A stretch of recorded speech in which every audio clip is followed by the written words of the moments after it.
Hello everyone, I'm Pastor Tamaka, Apostolic Believers of Christ International, Institute of Salmian. The program like is share, subscribe, and post notification bell for update every day the new videos. Thank you so much. God bless us all. Magandang umaga po sa lahat sa ating mga viewers, listeners. Dito po sa ating YouTube channel, sa Facebook. Naway kapayapaan at habag biyaya ng Diyos ay sumasa atin sa magitan ng ating Panginoon Yesus Kristo. Ito po yung lingkod, Pastor Tamaka, Apostolic Believers of Christ International. Na mabatid sa araw na ito, una sa lahat ay magpasalamat tayo sa Panginoon sa kanyang kaputihan. Hindi po tayo pinabayaan ng Diyos sa bawat araw. Tayo po ay ginagabayan ng Panginoon saan man tayo paroroon. Ang Diyos po ay patuloy na iningatan po tayo sa ating paglalakbay, kapatid, saan man tayo paroroon. Natandaan po natin hanggang sa mga araw na ito ay tuloy-tuloy po ang biyaya ng Diyos sa atin. Now, kahit naman sa ating pagkukulang sa Panginoon, subalit ang Panginoon ay hindi po tayo pinabayaan. Natandaan po natin mga kapatid ang lahat mga pangyayari ngayon dito sa liputan. Huwag natin balawalain ito. Itong mga kapatid ay tulog-tulugan lang po natin ang mga pangyayari na ito po ay nagaganap, no, sa ating kapanahonan ngayon.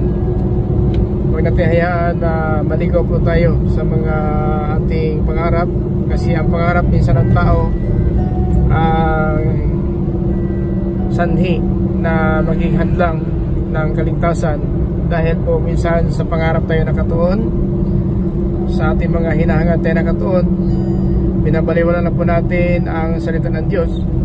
Ito po ay nakasulat sa Biblia para isagawa natin, kasi ang salita ng Diyos ang naging liwanag, no, na ating mga paa at naging tanglaw na ating landas. Kasi ang naglakad sa dilim ay hindi makapunta sa kanyang paroroonan, sapagkat binulag siya ng kadiliman. Na mga kapatid, ito ating kapanahonan ngayon. So tandaan po natin, hanggang sa mga araw na ito, patuloy po ang biyaya ng Diyos sa atin.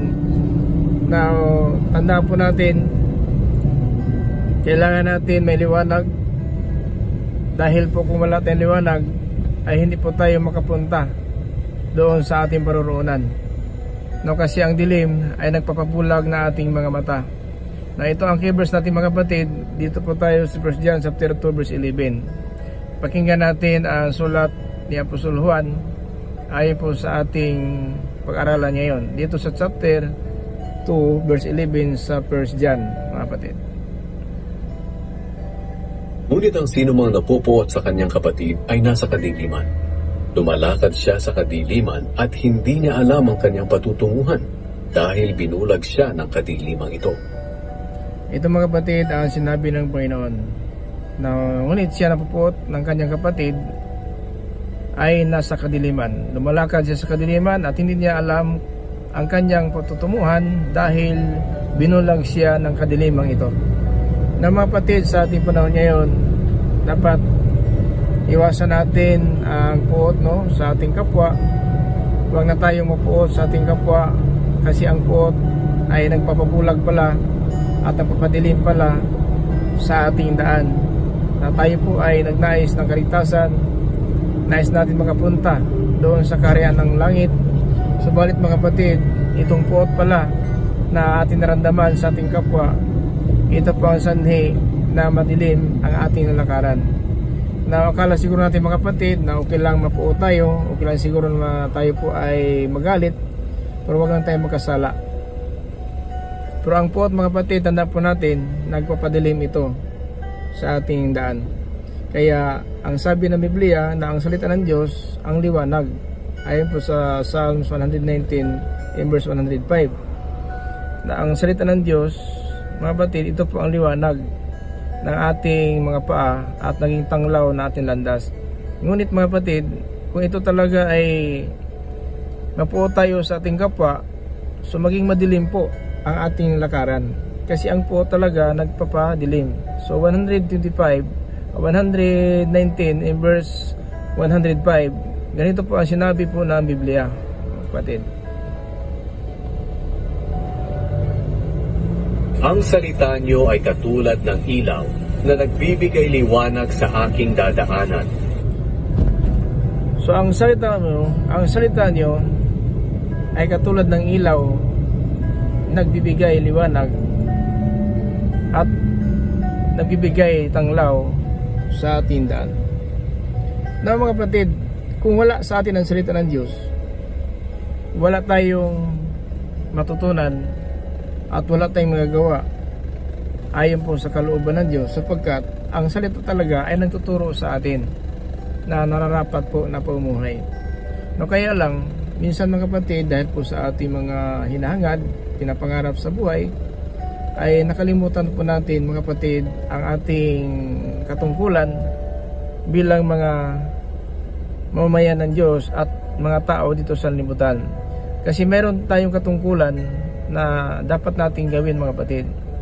Kasi sinabi po sa Ecclesiastes, Kabanata 12, Talata 13. Ito yung sinabi po na sulat ni Haring Solomon para po sa atin. Ecclesiastes kung mangaral, Kabanata 12, Talata 13. Ganito po ang sinabi ng Banal na Aklat. Ngayong nabasa mo na ang lahat ng ito, ito ang aking huling payo.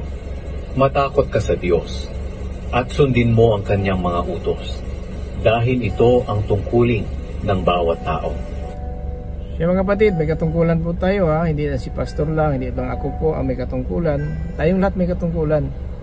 So iba po ang aking kalagayan bilang pastor na sumusunod, nagbabasa, nag-aral at pinapaunawa, inunawa ang salita ng Diyos. Iba din yung tagapakinig at saka nagkaroon ng panampalataya ay ginagawa natin ating napakinggan. So kanya-kanya po tayong kaloob ng Diyos. Ikaw po ay binigyan ng panampalataya ng Diyos, so gawin mo ang iyong napakinggan. Kami naman mga pastor, iba ang aming katayuan kaysa mga manampalataya lang. Kasi ang manampalataya lang, gumagawa lang po sila ayon sa napakinggan. So kami ng mga pastor, ayon po sa aming panampalataya, nag-aaral kami ng Biblia at inunawa, pinapaunawa at ginagawa namin. At ito po aming katungkulan, nagpapahayag ang mensahe ng Diyos sa buong sanlibutan. Kahit para dito mga kapatid, ay tayo po ay makakaisa po sa pag-asa po ng kaligtasan. Hindi may iwasan talaga, meron naman salungat, pero kayaan lang po natin na yung salungat kasi sa panahon ng mga apostoles, hindi lahat talaga may panampalataya, hindi lahat talaga ng mga tao tumatanggap ng salita ng Diyos, kaya nanganib pa ang buhay ng mga apostol dahil po sa mga tao walang pananampalataya. Kasi kinakaladkad si Apostol Pablo, tinalikalaan ng kamay at paa, at saka kinaladkad sa daan at sa nakakakulong, no? Si Apostol Pablo sa mga taong walang pananampalataya. So ganun tayo mga kapatid. So hayaan lang po natin, tanggapin man sa hindi. So trabaho lang po natin na ipangaral ang magandang balita, dahil po si Propeta Ezekiel, kapatid, ay sumulat po sa Ezekiel Kabanata 3, Talata 18 hanggang po sa 21.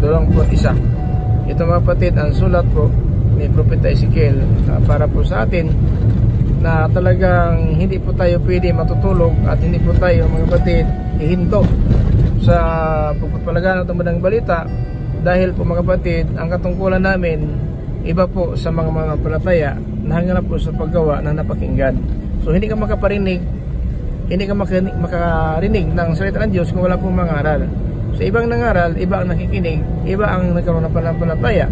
So ito mga kapatid, sinabi sa 3:18 dito po sa Ezekiel hanggang po sa 21. Pakinggan natin kung bakit talaga kailangan natin ito para po na maiwas tayo na tayo po ang mananagot ng kaluluwa ng mga tao na hindi po nakakaalam ng salita ng Diyos. Kapag sinabi kong mamamatay ang taong masama, pero hindi mo siya binalaan o pinagsabihang lumayo sa kasamaan para maligtas, mamamatay ang taong iyon dahil sa kanyang kasalanan, at pananagutan mo sa akin ang kamatayan niya. Ayan mga kapatid, hindi pwede talaga na kaming mga pastor na binigyan ng Panginoon ng katungkulan sa ganito na kalagayan na tulog-tulugan lang namin ang salita ng Diyos, sinabi pinapangaral, kasi kami ang mananagot ng kaluluwa ng mga makasalanan kapag namatay po sila na walang alam. So kaya pinaparating na po ng Panginoon itong YouTube channel at Facebook ay naparating po sa atin ang mensahe ng Diyos na kahit pa paano dito po tayo makakaalam kung ano talaga ang ating dapat gawin habang po lumitas sa libutan. So ito mga kapatid, napakahalaga po na wag natin hayaan na maligaw tayo sa pumuhay po natin dito sa libutan na parang walang Diyos natin. So yan mga kapatid, dapat natin gawin. Tandaan po natin hanggang sa mga araw na ito ay tinuturuan tayo ng Panginoon, ginagabay tayo ng Panginoon para po tayo makakalam ng kanyang mga salita. So yan mga kapatid ang dapat natin gawin. So kailangan mga kapatid natin gawin kung anong mapakinggan, dahil po ito po ang nagbigay ng babala sa atin, ang sinabi ng Biblia dito po sa chapter 3 Ezekiel verse 18 to 21 na ato mga kapatid. Kapag sinabi kong mamamatay ang taong masama, pero hindi mo siya binalaan o pinagsabihang lumayo sa kasamaan para maligtas, mamamatay ang taong iyon dahil sa kanyang kasalanan, at pananagutan mo sa akin ang kamatayan niya. Yan po mga kapatid, sa verse 19, pakinggan natin. Pero kung pinagsabihan mo siya at hindi siya lumayo sa kasamaan, mamamatay siya dahil sa kanyang kasalanan, pero wala kang pananagutan sa akin. Yan po mga kapatid, ang trabaho namin bilang pastor o mangaral ng salita ng Diyos. Ngayon kung pagsabihan natin, kaya halos araw-araw makapag-post po tayo ng mga video, nakapag-live tayo tungkol po sa aral ng Diyos para hindi tayo mananagot ng dugo ng mga makasalanan kapag namatay po sila. Sa verse 20, kapag ang taong matuwid ay tumalikod sa kanyang pagiging matuwid at hahayaan ko siya sa ganoong kalagayan, mamamatay siya. Kung hindi mo siya pinagsabihan, mamamatay nga siya dahil sa kanyang kasalanan, at hindi ko aalalahanin ang kanyang mabubuting gawa, pero pananagutan mo sa akin ang kanyang kamatayan. So sa mga namumuhay ng matuwid, ngayon bumalik na naman sa makasalibutan na pamuhay, so dapat pagsabihan natin. Pagsabihin natin sila, dapat sila bumalik, kasi pag namatay po sila, yung mga ginawa nilang kabutihan ay hinalahanin po ng Diyos. So kahit na po yung namuhay ng matuwid, kapag nakita natin gumawa ng masama, so pagsabihan din natin sila. Hindi na po yung mamuhay ng masama na ating pinagsabihan, lahat po. Kahit namuhay ng matuwid, baka po sila ay hiwalay sa katuwiran, gawa ng masama. So baka tuluyan sila dyan sa pamuhay ng masama, mamatay din sila. So dapat pagsabihan din natin, sapagkat pananagutan din natin ang kanilang dugo. At saka yung gawa ng kabutihan, kalimutan na po ng Panginoon. Sa verse 20. Kapag ang taong matuwid ay tumalikod sa kanyang pagiging matuwid at hahayaan ko siya sa ganoong kalagayan, mamamatay siya. Kung hindi mo siya pinagsabihan, mamamatay nga siya dahil sa kanyang kasalanan, at hindi ko aalalahanin ang kanyang mabubuting gawa, pero pananagutan mo sa akin ang kanyang kamatayan. Yan po mga kapatid, ang katayuan natin bilang pastor, pari, tagapagturo. So hindi po lang na yung mga masama ating pinagsabihan, kahit pati po yung matuwid, baka po hiwalay sa katuwiran at babalik naman sa kasamaan, so mamatay pa rin sila, at saka mabuting gawa, kalimutan na po ng Panginoon. So mamatay sila sa kasalanan, kaya sinabi na po suluhan sa 1 John 5:16 to 17 na may kasalanan ay kamatay ng kaluluwa, na may kasalanan ay kamatay ng kaluluwa. So, ibig sabihin, habang buhay tayo, may pag-asa pa po tayo magsisi at tumalikod tayo sa masamang pamuhay. At itong matuwid naman na pamuhay, dapat huwag tayong babalik sa pagkamasama, kasi yung mabuti nating gawa, kalimutan na po ng Panginoon, mga kapatid. Sa verse 21, ngunit kung pinagsabihan mo siyang tumigil na sa pagkakasala at nakinig sa iyo, hindi siya mamamatay at wala kang pananagutan sa akin. Pinuspos ako ng kapangyarihan ng Panginoon. So ngunit kung ang masama tumalikod dahil sa pinagsabihan natin, bumalik sa Panginoon, so mabuhay talaga siya, at tayo po ay hindi tayo mananagot. Wala tayong pananagutan sapagkat mabubuhay siya sa harapan ng Diyos. So yan mga kapatid, pero kung ating pumahay ngayon sa salimutan dito, sa salimutan, puot ng ating naramdaman, no? At saka masama ating pamuhay, so delikado po ang ating katayuan, mga kapatid. Kaya dapat natin malaman at dapat alam natin ang pamumuhay Kristiyano, kung ano talaga ang pamumuhay Kristyan. So walang iba, kung nais natin na maging matuwid po tayo sa paningin ng Panginoon, so dapat natin gawin ang ating katungkulan. Tayo mga pastor, tayo po na mga mananampalataya, kailangan natin gawin na po ang mga salita ng Diyos at napakinggan, sapagkat ang pananampalataya nanggaling po sa ating napakinggan. So meaning to say, bakit nagkaroon ng pananampalataya? Dahil napakinggan natin ang aral ng Diyos. So dahil napakinggan, gawin natin yan, dahil po yun po ang nais ng Panginoon. Lahat ng tao ay maliligtas. So yun po ang nais ng Panginoon. Hindi po nais ng Panginoon na mapahamak ang tao. Ang nais ng Panginoon, lahat ng tao ay maliligtas. Ayon po sa 1 Timothy in chapter 2 in verse 4. Yun po sinabi ng Biblia. Nais niyang maligtas ang lahat ng tao at malaman ang katotohanan. Yan mga kapatid, kaya paano malaman ang katotohanan? Dahil po pinapangaral tayo ng Diyos para malaman ang katotohanan at magawa natin ang katotohanan na nagpapalaya sa atin sa tradisyon, doktrina, alituntunin, relihiyon o anuman samahan sa salimutan na hanggang ngayon ito pa rin ang sinusunod natin. Yung pala, malayo pala sa katotohanan. So ang dapat natin gawin mga kapatid ay saliksikin, basahin ang kasulatan kung walang nakulangan ng kanyang kasama. Ayon po sa Isaiah in chapter 34 in verse 16. So yan mga kapatid, dapat natin gawin, saliksikin, basahin, walang nakulangan ng salita ng Diyos na ito po ay ating pinapangaral hanggang sa mga araw na ito. Dahil ang biyaya ng Diyos talaga ay nahayag na po sa litang tao, at ang biyaya na ito ay nagtuturo sa atin na sa pagtalikod sa makamundong pagnanasa at pagtalikod sa sanlibutan ng masamang hangarin at makadiyos, mabatid, matuwid at makadiyos, maayos sa paningin ng ating Panginoon. Nahayag na ito mga kapatid ayon po sa Tito chapter 2, 11-12 up to 13. Pagkat ang biyaya ng Diyos na nagbibigay ng kaligtasan ay inihayag na sa lahat ng tao. Inahayag na, so tapos na.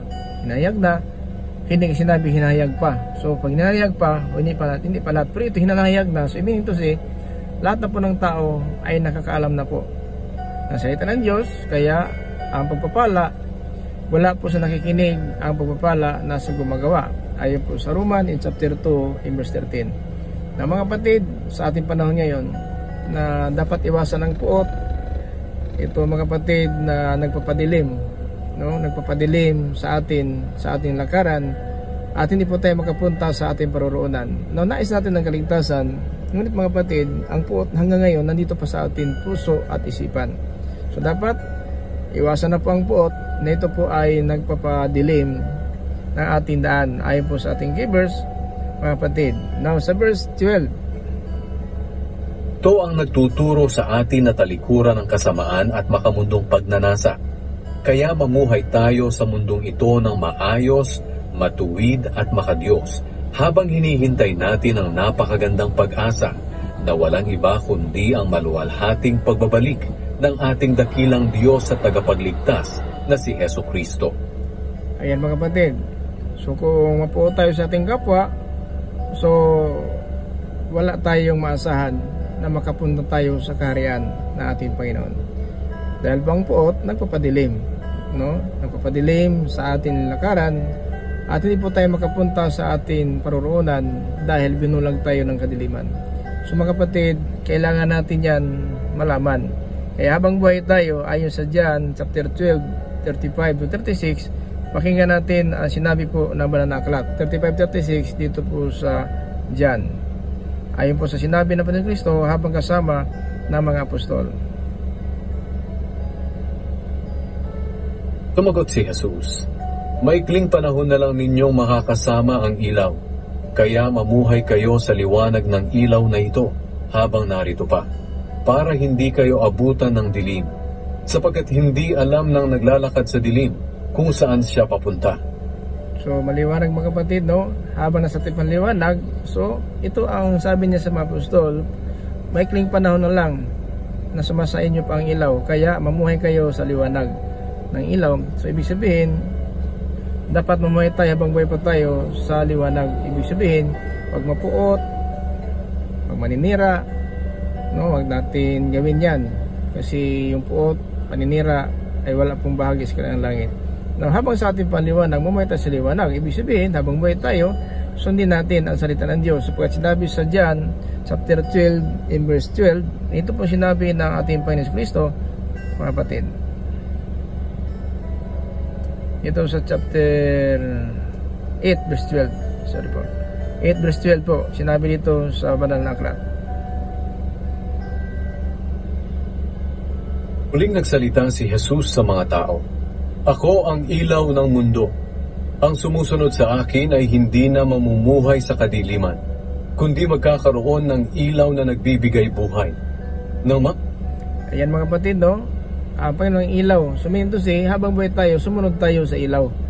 Sumunod tayo ng salita ng Diyos, sapagkat maliwanag dito na ang namumuhay po, mga kapatid, dito sa libutan na sumunod ng kanyang mga aral ay sumasakanya ang liwanag. Muling nagsalita si Jesus sa mga tao, "Ako ang ilaw ng mundo. Ang sumusunod sa akin ay hindi na mamumuhay sa kadiliman, kundi magkakaroon ng ilaw na nagbibigay buhay." Yung po mga kapatid, no? Ang sumusunod. So kaya habang buhay tayo, ang sabi ng Panginoon Kristo, kung maikli na lang panahon, kasama pa ninyo ang liwanag. So ang Panginoon Kristo mga kapatid, bago siya ipako sa krus, ay nag-iwan siya ng aral sa mga apostol hanggang sa mga araw na ito. Tinuturuan po tayo paano tayo muna sa liwanag, ano ang tao na may liwanag. So yun po mga kapatid ang pagsunod, no, ng mga utos ng Diyos. Kaya ito pong katungkulan natin, mga kapatid, sundin ang utos ng Diyos. Huwag nating kapuutan ating kapwa, sapagkat ang puot na yan ang nagpapadilim sa atin dinadaanan upang hindi makapunta tayo sa ating nanasahan na ito pong pagkaharian na ating Panginoon Kristo. Patuloy tayo mga kapatid sa bawat araw. Tinuturuan po tayo ng Panginoon paano tayo mamuhay ng mapayapa, may pag-asa po tungo sa kaligtasan. Kaya hindi po tayo pinabayaan ng Diyos.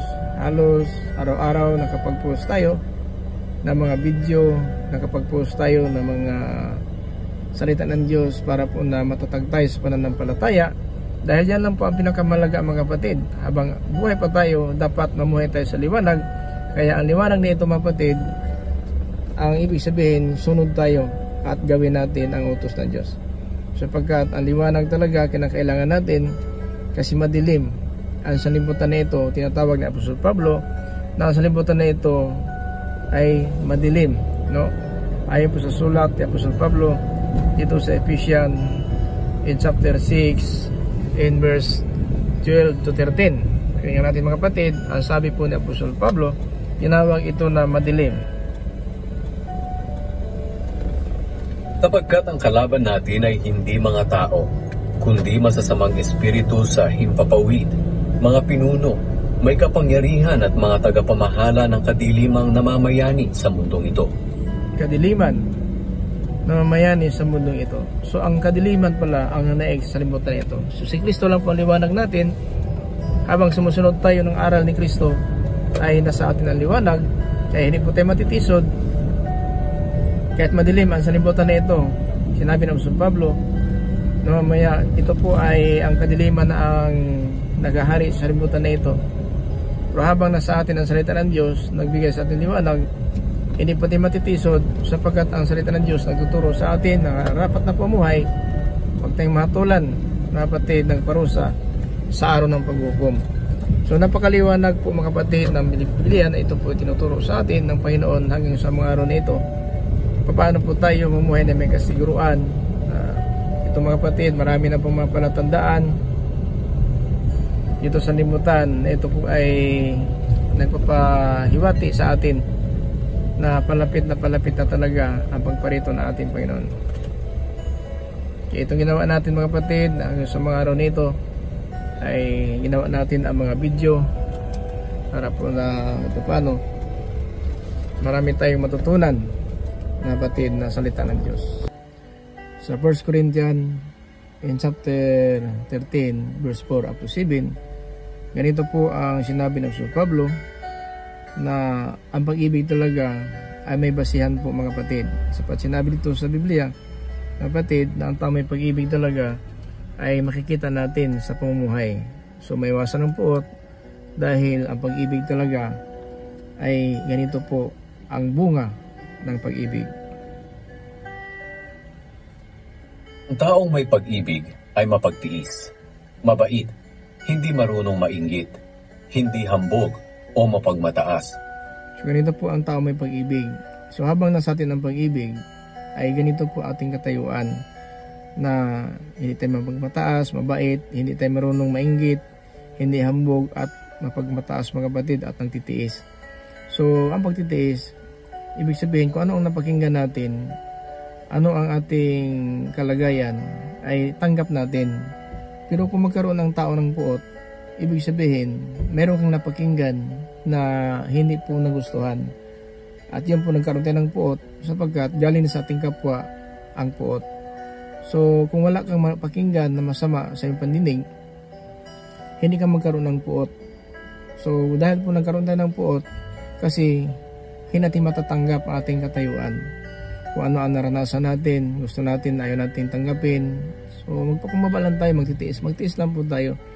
Dahil po ang pagtitiis, bunga ng pag-ibig yan. Kasi ang tao may pag-ibig, mga kapatid, ito po sinabi ng Biblia sa chapter 13 verse 4 up to 7 dito po sa 1 Corinthians. Ang taong may pag-ibig ay mapagtiis, mabait, hindi marunong mainggit, hindi hambog o mapagmataas. Yun po, kapag may pag-ibig tayo, paano tayo magsabi pag-ibig, napuot na tayo? Sumintos kapag napuot sa kapwa, wala sa atin na pag-ibig. Kasi kung ang puot palitan ng pag-ibig, sumawala ang puot. Pero kung puot po ating naramdaman, wala sa atin ng pag-ibig. Kasi ang pag-ibig marunong magtiis, no? Ang pag-ibig ay mapagtiis, mabait, hindi marunong mainggit, hindi mahambog, hindi mapagmataas. So yun po ang bunga ng pag-ibig. Kapag nasa atin pag-ibig, ganyan po ang ugali ng tao may pag-ibig. Mapagtiis. So kapag mapagtiis tayo, hinayaan lang po natin ang napakinggan, anong ginawa natin kapwa sa atin, napastangan na po tayo para tayong hinusgahan na po. Pero nagtitiis lang po tayo, no? Tanggap na lang po natin sapagkat ang Diyos po ang may hatol, hindi po tayo dapat ay hatol. Huwag tayong gaganti sapagkat sa Panginoon po ang pagiganti. So kapag ganun, so mapayapa at mapagbiyaya po ang ating Panginoon sa ating pamuhay sapagkat sinusunod po natin ang pag-ibig. Now dito sa verse 5, ang pag-ibig, mga kapatid, hindi bastos. Ang pag-ibig, no, hindi makasarili, hindi magalitin. So kapag nasa pag-ibig, hindi magalitin, bakit napuot ka? Kasi galit ka na. So ganun lang po mga kapatid. Pakinggan sa verse 5. Hindi bastos ang pag-uugali, hindi makasarili, hindi magagalitin, o mapagtanim ng sama ng loob sa kapwa. So ganun po mga kapatid, ang tao may pag-ibig. Paano ka mapuot kung nasa iyo ang pag-ibig? Kahit asawa mo nga, kapag wala kang pag-ibig sa asawa mo, so hindi mo napakita sa kanya ang totoong pag-ibig sa iyong asawa at galit ka, napupuot ka, at minsan sinisira mo ang asawa mo dahil wala sa iyong pag-ibig. So yun po ang dahilan minsan sa libutan na mag-asawa po ay naghiwalay sapagkat nawala ang pag-ibig. Pero habang nasa kanilang pag-ibig, kahit anong mangyari, nandyan pa rin sila nagkakaisa po sa pag-ibig. Na kaya mga kapatid, ito tinuturo sa atin ng Panginoon. Baka po ang puot natin sa ating kapwa, natili pa po tayo sa puot. So ibig nito wala sa atin ang pag-ibig kasi ang puot, mga kapatid, ay ang isang tao walang pag-ibig sa kanyang kapwa. Pero nasa atin ang pag-ibig, marunong tayo magpatawad kasi ang puot galing po sa galit. No? Hindi ka magpuot ng kapwa mo kung wala kang galit sa kanya. Bakit nagalit ka? Napakinggan mo kasi ang mga salita na hindi po sa aya-aya sa iyong pandinig. Kaya kung nasa atin pag-ibig, ay maiwasan natin ng puot. Ganun lang po mga kapatid kasimple. Maiwasan ng puot, dapat mananaig ang pag-ibig sa ating puso, sa ating kapwa. Kahit sino man, asawa, anak, kapatid, kailangan ng pag-ibig mananaig. Kasi kung mananaig ang pag-ibig, maiwasan ang galit, maiwasan ang puot, maiwasan mga kapatid ang away, at ito po ang kapayapaan ang manatili sa ating sambayan. So yung mga kapatid, sa verse 6 sinabi ito, Hindi natutuwa sa kasamaan, kundi nagagalak sa katotohanan. so ang pag-ibig, hindi po natuwa sa kasamaan, nagagalak sa katotohanan. Kaya kahit tayo, sumasakit man na ang salita ng Diyos, minsan inayawan ng salimutan, inayawan ng tao. So nagsalita ang Panginoon, ang mga tao din, parang walang napakinggan. So hayaan lang natin, sapagkat sa araw ng hatol, makikita din nila ang hindi pa nila nakikita. So kasi may mga tao na kahit na ang salita ng Diyos ay napakinggan nila, pero binabaliwala po. So ayan lang po natin, sapat ang Diyos ang hatol, ang malaga, gawin lang natin katungkulan bilang pastor, Christian, manampalataya, na ito po ay kailangan natin ng Christian, sunod sa utos ni Kristo, at tayo mga manampalataya ay gawin natin ating napakinggan. At tayo mga pastor, magturong katotohanan at magtiyaga hanggang sa pagbalik ng Panginoon, sa Pablo, hanggang siya ay umalis sa libutan, na natili siya sa pananampalataya. So mga kapatid, sa verse 7, ganito po. Matyaga, laging nagtitiwala, laging may pag-asa, at tinitiis ang lahat. So tiisin lang po natin. Kasi paano mawala ang puot kung sa atin ang pag-ibig? Sapagkat ang pag-ibig nagtatakip ng maraming kasalanan. So meaning to say, kapag nasa atin ang pag-ibig ay mga kapatid, anuman ang ating napakinggan, ating kapwa sa mga pananalita na masama, ay pinapatawad pa rin natin sapagkat mga kapatid, ito po ang sabi ni Apostol Pedro sa 1 Peter chapter 4 and verse 8. Higit sa lahat, magmahalan kayo ng tapat, sapagkat kung mahal mo ang kapwa mo, mapapatawad mo siya kahit gaano pa karami ang nagawa niyang kasalanan. Amen. So yan mga kapatid, no, ang mensahe ng Diyos para po sa atin. Sana po nakatulong ito sa atin. So paano po magkapuot ang tao? Dahil po sa kanyang galit. Saan ang galing ang galit? Sa kanyang napakinggan. Kaya nagkaroon ng puot ang tao dahil po sa napakinggan niya sa kanyang kapwa, dahil siya marunong magpatawad. Bakit hindi siya marunong magpatawad? Kaya ang galit niya hanggang ngayon nandyan pa sa puso niya. At dahil sa galit na yan, nagpapadilim yan sa ating daan. At dahil madilim ating daanan, hindi tayo makapunta sa ating paruroonan. So kung nais natin kaligtasan, iwasan ng puot, iwasan ng sama ng loob sa kapwa, at tayo magmahalan sapagkat ang pag-ibig nagtatakip ng maraming kasalanan. So maraming salamat po. Ito lang po ako. Sana po yung minsan ng Diyos na atin napakinggan, magbigay sa atin ng aral, magbabala sa atin pamuhay na hindi po natin dapat ipairal ang puot, wag ipairal ang galit, wag ipairal ang mga masama na pamumuhay sa ating kapwa sapagkat ang pag-ibig ay nagtatakip ng maraming kasalanan. At dahil diyan mga kapatid, may iwasan ng puot na ating napakinggan ang mga masamang panalita sa ating kapwa. Hayaan po natin ang Diyos sapagkat sinabi sa Roman in chapter 12 in verse 19, ako ang maghiganti. So dahil ang Diyos maghiganti, huwag tayong higanti. Kung masama ang ating napakinggan, huwag nating gantihan ng masama. Sapagkat sinabi po sa Romans chapter 12:21, be not overcome evil of evil, but overcome evil with good. So huwag magpadaig ng masama. Sumitan ng masama, daigin ng masama. Sumitan ng mabuti.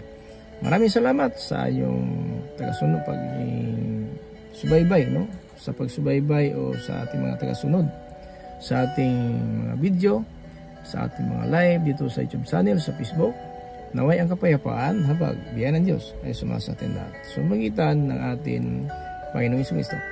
Na ito po yung lingkod, Pastor Tumaka, Apostolic Believers of Christ International. And send to us, His mercy and peace. Be with us, Jesus Christ. Amen.